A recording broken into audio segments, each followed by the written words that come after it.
Anyway, thank you for being with us. Here with more is someone who has experience actually negotiating with the Taliban.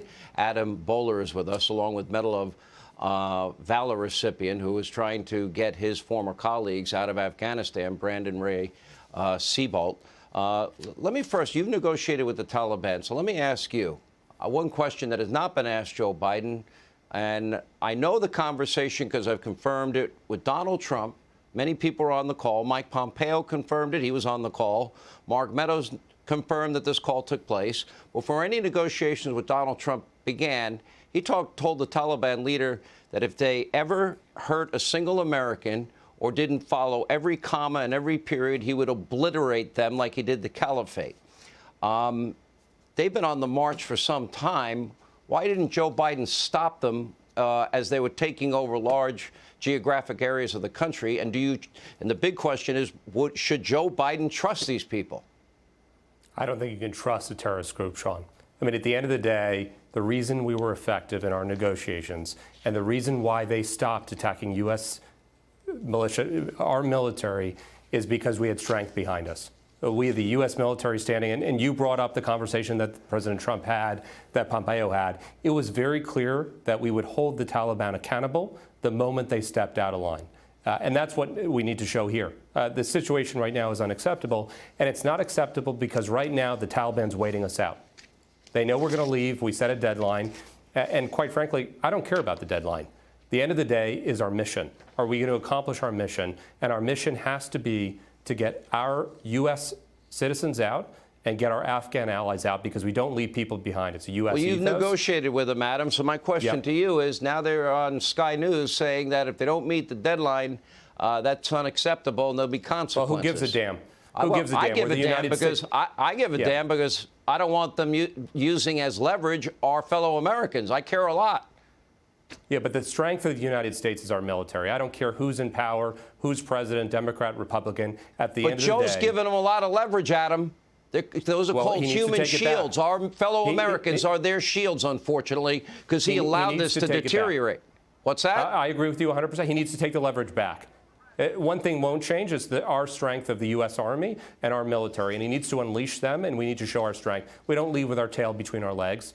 And so the goal here is empower our military and take the leverage back. We don't listen to the Taliban. We're the United States of America. Well, I don't listen to the Taliban, but I wouldn't have allowed this situation to happen at this point. Brandon, I understand that you're working hard towards, first of all, you got the Medal of Valor in 2018 in August. Let's talk about the work that you're involved in. You're trying to get former colleagues out of Afghanistan. How's that effort going?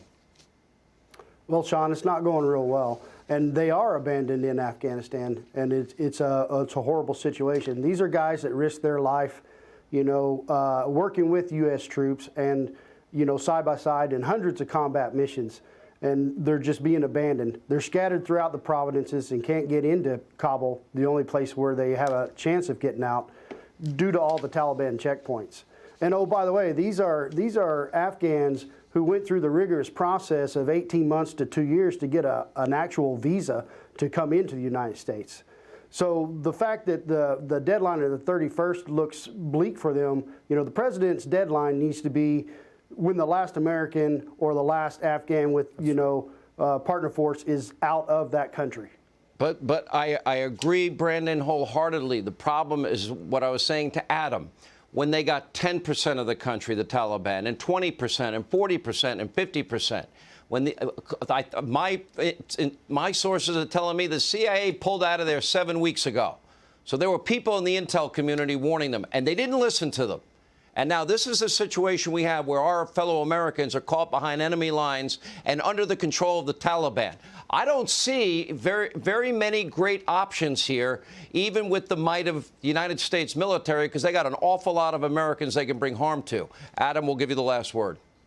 I mean, look, at the end of the day, if you talk to American military members here, what do they say? They say they're livid. Why are they livid? They're livid because they didn't fight for decades for us, exiting with our tail between our legs. So the administration now needs to change the dynamic, and they need to change it quick. I couldn't agree more with Brandon. We need to up our military game here, and we need to show that we're the United States of America, and we don't listen to anybody. I hope Joe's listening to you, because there ought to be tens of thousands of troops in the air right now going there to escort Americans to that airport and getting them the hell home where they belong, with us.